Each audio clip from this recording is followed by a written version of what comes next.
Hi, welcome to the New Voting Project. My name is Kunal. Happy New Year for those guests that are joining us in 2022.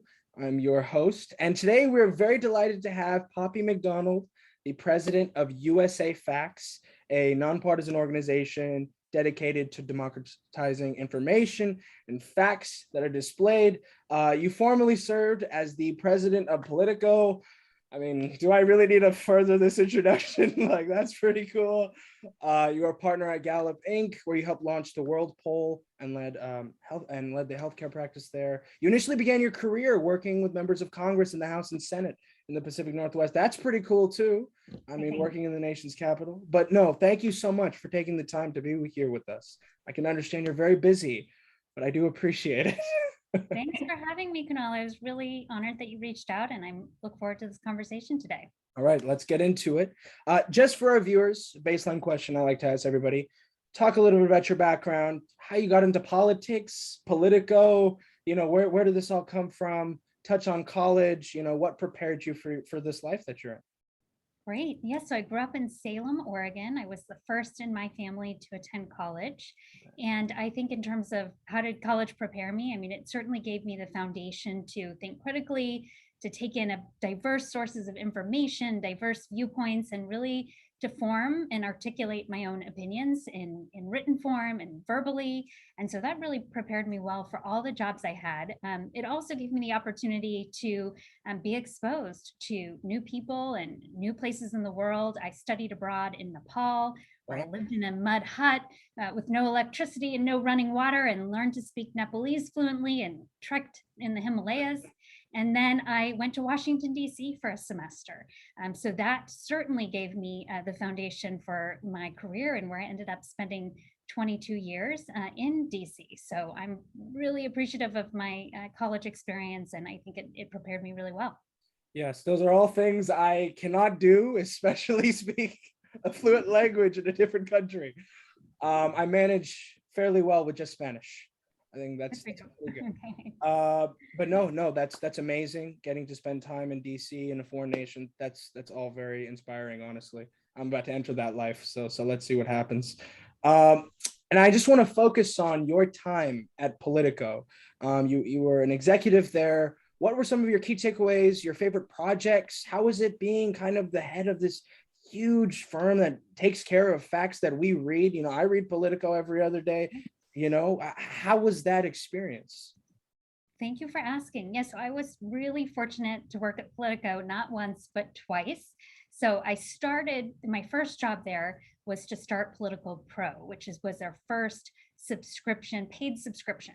And so that was really exciting because I was the first hire. They knew that they wanted to do a paid subscription. They didn't know what they were going to call it. They didn't know what they would charge. They didn't know who the customers would be. So it was really about going out and talking to the market, understanding what people needed, working closely with the editor-in-chief, Tim Grieve, to pull the product together and really launch it, take it to market. So that was a lot of fun, building it from the ground up, employee one, and now, oh gosh, there are over 200 people dedicated to Politico Pro. And then my second run was I came back as president of Politico. Yeah. Overseeing the entire. That's just a statement by itself. Oh, thank you. Yeah, so that was a really exciting return. And I came back right before the 2016 election. So that was when Hillary Clinton was running against Donald Trump. So certainly exciting time in Washington. And I will say, yes, to say the least. So I will say 3 takeaways. I mean, there's so many, but I'll just focus on 3 that come to mind. One would be freedom of the press shouldn't be taken for granted. So during my early tenure, when I returned to Politico, after Donald Trump was elected, reporters had their access blocked to White House briefings.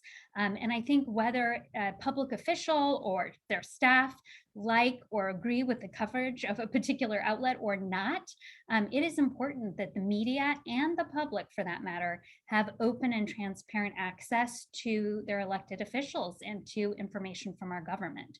So that would be, takeaway 1. Takeaway 2, I would say, is Staffing a newsroom to provide open, timely, and transparent coverage continues to become more and more expensive. Right. And yet there has been significant pressure placed on media revenue, especially advertising. So my first run at Politico, when I was starting their first paid subscription business, it was just meant to supplement their advertising revenue.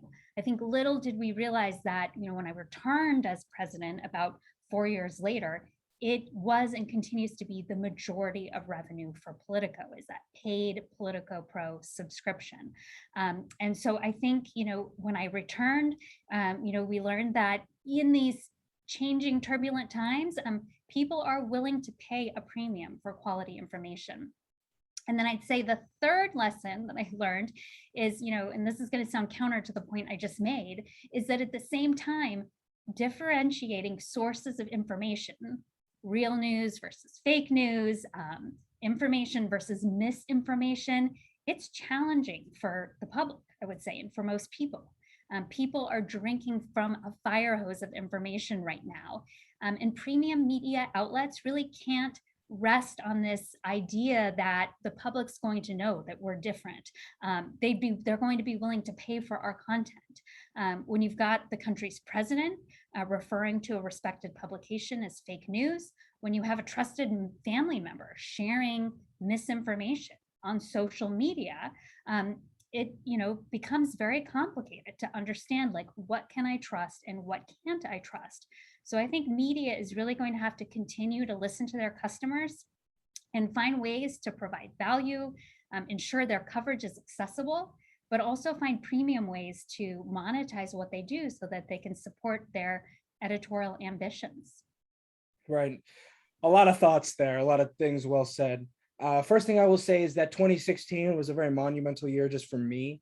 It was the year I got into, the world of politics. I started paying attention. I was like 7th, 8th grade. We didn't care about the news. We cared about what Steph Curry was wearing, I'm from the Bay Area, a big basketball fan. But that was the year where me, a lot of my peers, colleagues, teachers, right, family members, that discussion was brewing. We were all activated. It's the year I got involved in many campaigns. And it's what's led me to this podcast. So I could completely understand how that's also impactful in your life. Now, when it comes to freedom of information, this is a discussion I have every single day as somebody who intakes all different types of views, right? The part of the reason I started this podcast is to have diverse guests and include people who are left out of the conversation, whether it be students or educators or leaders within small communities, including yourself. And so as somebody who watches and listens to everything, I completely understand. I mean, we're completely polarized. It's a topic of my essays for college is the fact that we're in political polarization. And we're in a powder keg of he said, she said, and what one news outlet. I read a New York Times article the other day that was saying in 20 years, we could have corporations that are on the left and on the right, and we may have to choose. It's like Starbucks is liberal and Joe's Coffee is conservative, and I'm gonna have to make a choice. Where do I go get my cup of coffee? And we've reached that point.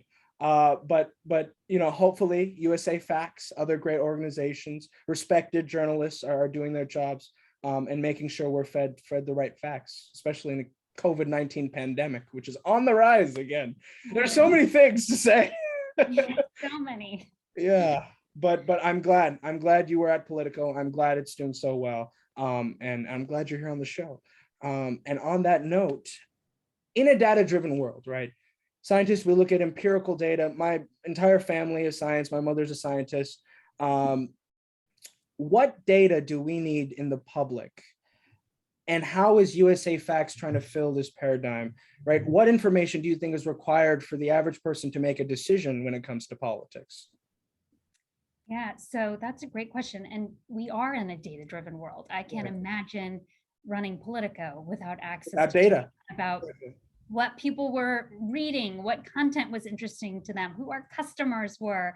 You need data. The founder of USAFacts, Steve Ballmer, he ran Microsoft.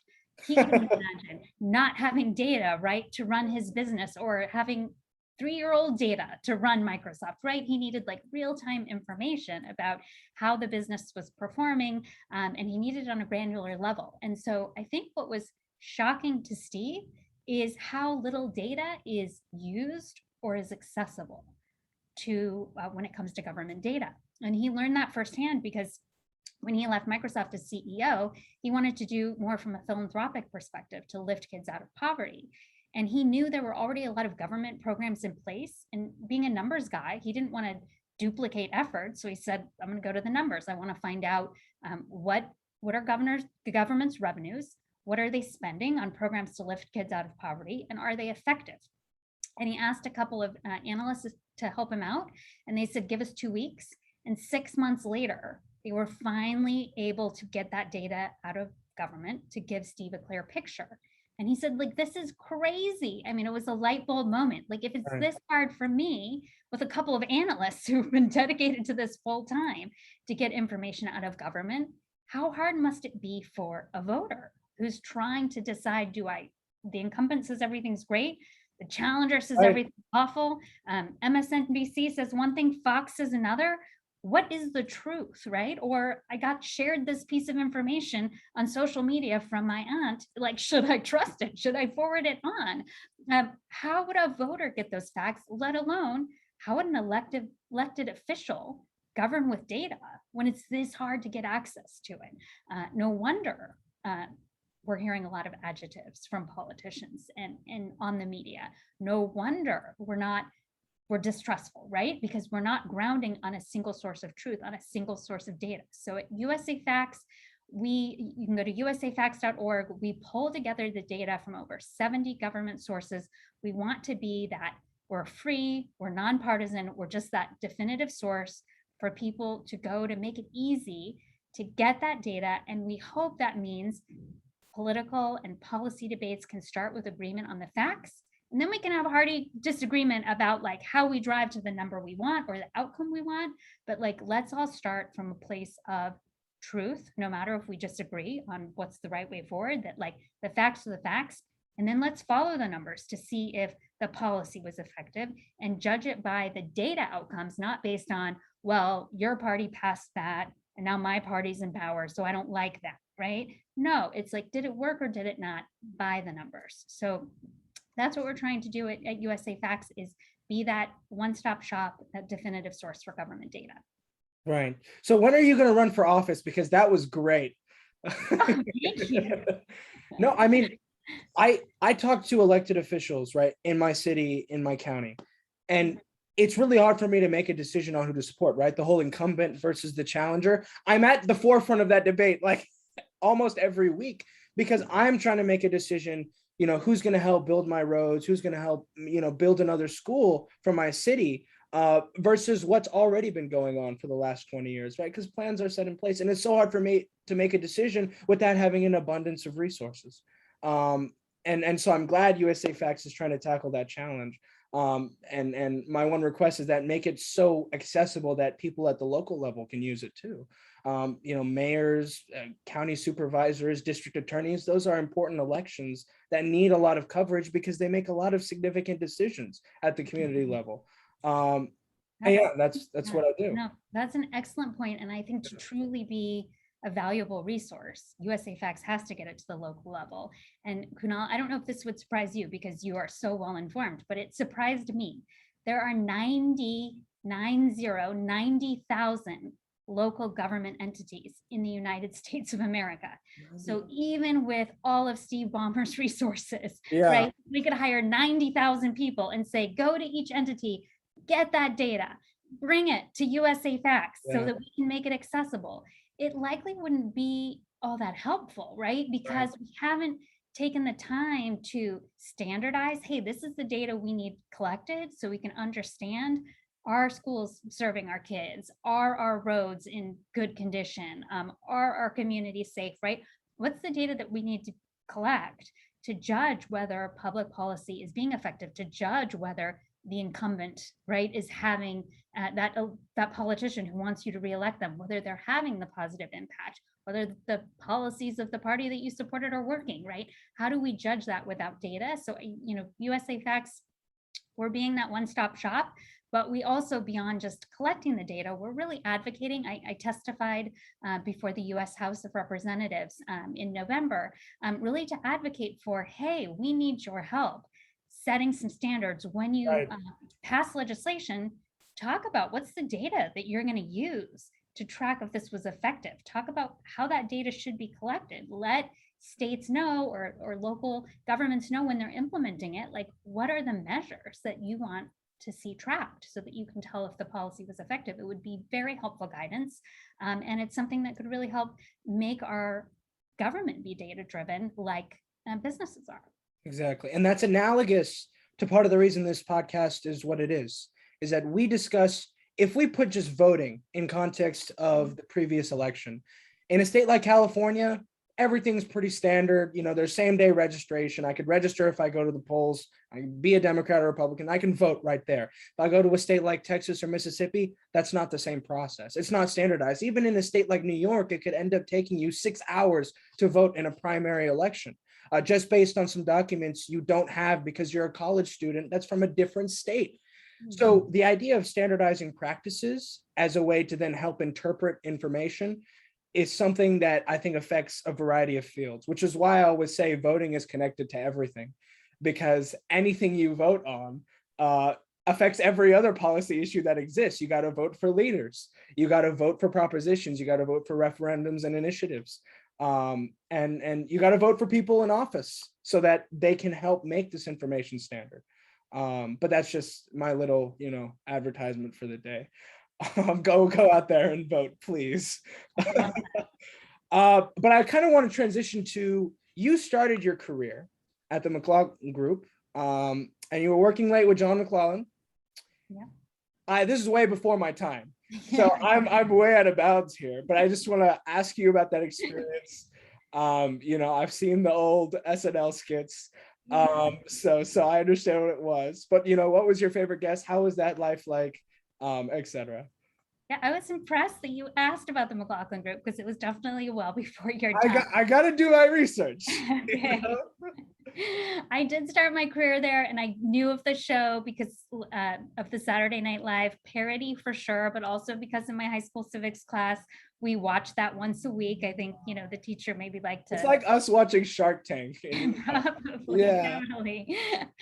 And so he has this big personality. If someone, probably many of your viewers have never seen the McLaughlin Group, but if they Googled for the Saturday Night Live parody of it, right, he has this booming, like, issue one, wrong, and this is the right answer.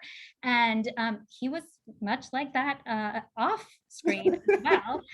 He just had a really big personality. But I will tell you, I love that internship because while I did the same thing a lot of other interns were doing back in those ancient times, like photocopying and taking lunch orders, because it was such a small team, it was like 5 people. I also got the opportunity as an intern to do a lot of really interesting substantive work. So like I got to go to his house on the morning of tapings and help with last minute changes to the script, or update him on what the latest things were in the news in case we wanted to change the script for the day. I got to work with our panelists, who were, the most notable journalists from every major publication who would join him in that roundtable format. Right. I would staff them in the green room on the day of the show. And so it was just like really a lot of fun. I even got to write, the script for a segment of the show because they just, it was all hands on deck. So that was a really good time. And while I'll say I didn't necessarily have like my one favorite guest or my one favorite segment, it was really cool towards the end of my internship. The panelists were asking me, these notable journalists, hey, what are you planning to do after college? And I said, well, I really want to work on Capitol Hill. And they said, put us down as your references. And I said, oh, thank you. I thought that was really nice.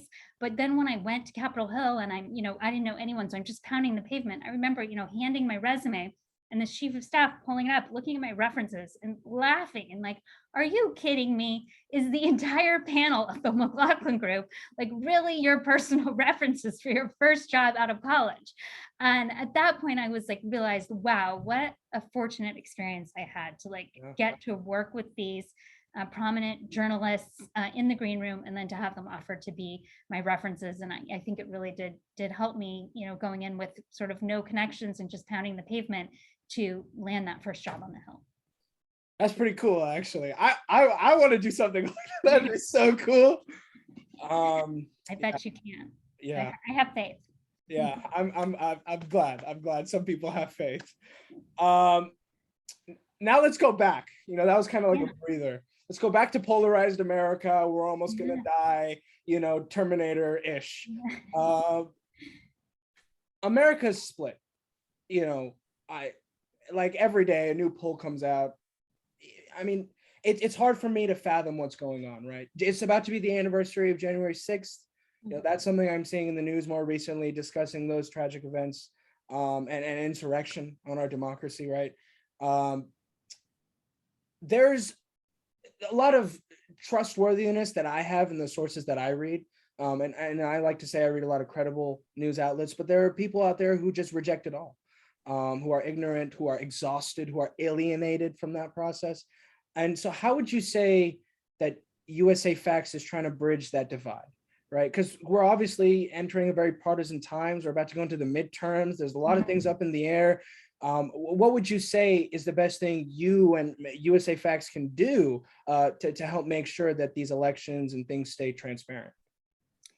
Yeah, so I really appreciate where you're coming from, Kunal, and agree that Americans have historic trust right now, right? It's historic no trust, historic lows in trust. And it's no surprise, right? When it's a lot of he said, she said kind of stuff. And really USAFacts, we're trying to bridge the divide by bringing everyone in agreement around what are the facts? What is reported government data about where things stand right now? And then have at it. Healthy debate and discussion is good for America, right? Let's debate how we move the country forward, but let's start with agreement of the facts. And so I hope that, when you turn on Fox and MSNBC, or when you hear from the incumbent or the challenger, they start with well, we can all agree, these are the facts. Now let's talk about where we move forward. And I think that would start to rebuild trust. Oh, okay, I heard two different viewpoints, but it started with the same facts. And I really think making those facts accessible is where it has to start, right? Of course, if it takes 6 months to get the facts around where does poverty in America stand and what are the government programs and is it making a difference? Well, journalists don't have 6 months, right? People who work in government don't have 6 months, right? They're moving quickly. So USAFacts is really all about bringing that data together, making it accessible, making it easy to find and to understand. And hopefully, we believe that serious, reasoned, and informed debate can happen when we start with agreement on the facts. Yeah, let's all agree on the facts, please. I think that's a pretty blanket statement to make. I mean, it's tough, family members, friends, people you talk to, they're going to have differing opinions, but the best thing I like to have is that I always believe it's an open conversation, right? There's plenty of voices that can come to the table. The hardest part I feel is how to get a seat at the table, right? Having an opportunity to get at the forefront of an issue, organize around it, advocate, and have some action, right? If you feel very strongly about something, that's kind of how I see it going. But the other part is making sure you're well informed. And that, I believe, USAFacts is handling and will continue to handle. So I thank you for that. Your background is in polling. Polling, no offense, it's a bad joke. I mean, it's really tough because I look at polls, I'll look at 538, I'll look at what CNN releases, I'll look at a variety of polls, and it's still hard to make a decision. Is it true? Is it not? What do you think we should do about the current digital age, right? We're entering an age of cryptocurrencies and blockchain and NFTs, but we're having trouble managing our government because the data is insufficient and it's not accessible. And when we're trying to predict these things, it's difficult for us to do so. So what would you recommend? What is your advice to handle that issue? Yeah, I mean, I am no pollster, so I did work at Gallup and helped launch their first world poll, but I was definitely on the who are the customers, business development side of it. I will say though, while I understand polls have not done a great job at predicting election outcomes, and certainly that has a lot to do with dated methodology, right, in this rapidly evolving world. And there's a lot of work to be done on that front. I do believe that listening to your audience is fundamental, and whether through evolving polling methodology or in other ways, I'm hopeful that there continues to be a reliable way for public policy leaders and business leaders to really access and respond to public opinion. I think it's so important. So, I don't have the magic wand for like how to fix it or make it right. And I know there's a lot of companies out there trying to figure it out. So, I'm hopeful that accessing public opinion rigorously will still be an important part of, how leaders hear from the public, whether elected officials or people running for office or people in companies. Right. Yes. Listen to your constituents. Yeah. No, that's great. And I just want to close out with the question I like to ask every single guest, which is, what is your advice, right? Particularly for my generation, Gen Z. I seriously don't know where they got Z from. Like, it's so ambiguous. They just gave us Z. They're just like, just take the letter. But it's a separate podcast idea discussing that. How do we make an impact, right? We're talking about public policy. We're talking about information, misinformation, voting, elections. How do we make an impact? How do we reach vulnerable communities, right? And spread the information that needs to be heard, and stay engaged ultimately. Well, Kunal, I thought you were doing a pretty good job earlier, right? Vote, vote, vote, Please. Get a seat at the table, right? Those were some of the things that you were talking about. So I would concur with that. I mean, I would say, like, I would emphasize, you said, how do we stay engaged? Like, stay engaged, right? Track the issues that you care about. Kunal, you talked about like reading and following what's going on in the world. And then bring the facts to every conversation, right? I'm biased, but I think it's important. So when you see it's a good bias. It's not a bad bias. Bias to facts. But yeah, when you see something posted on social media that you question, like, bring the facts, or if you don't have the facts, say, what are your facts on that? What's your data? Like, what is your source of that information? Do that with your elected representatives. Ask them for meetings, go to their town halls, ask them to give you the facts and the data. And when you hear or you read something that doesn't sound right to you, like, please demand the facts or go find the facts. And then, that's my bias on facts. My second bias, I would say, is to what you said, get a seat at the table. Please, run for office. And I think it can start small. Run for student body at your high school. Run for the student council where you go to college, right? Like, these are all sort of practicing that skill set of what it's like to run and lead and represent your constituency and have your voice heard. I'm on the board for an organization called Running Start, which is nonpartisan. It just encourages young women, but young people to run for office and just start getting involved early, because I think really the way you all are going to create change, Gen Z, is like, get that seat at the table. And so I would just, encourage people to get involved. Yeah, it's actually the number one thing I tell everybody I meet is to run for office. If you want a seat at the table, that's literally all I say. Please run for office. And I'll say the same to you. Please run for office if you get the chance. It could be worthwhile, and it's an amazing journey. Back at you. Run for office. I got a couple of years, actually.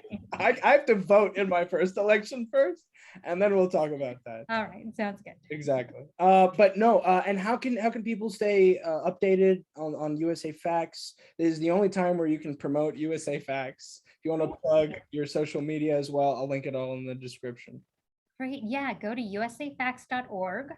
While you're there, sign up for our newsletter. It's a weekly newsletter that just keeps you updated on the latest data we have and the latest information. And then you can follow us. We're on TikTok, we're on Instagram, we're on Facebook, we're on Twitter at USAFacts, and I'm at PoppyMacD. And certainly welcome people getting in touch. So thank you. Exactly. And I get a follow back on everything because I'm Cool. just that cool. Is there anything you'd like to add? Just thank you for reaching out to me. I really appreciate it and really enjoyed the conversation. Of course, right back at you. Thank you so much for the insight, for the perspective. I think it's very invaluable. I think people need to start listening to all sorts of voices to help make decisions. And that's what this channel is all about. So thank you. Thank you for that. Thank you for your time. And I wish you the best of luck.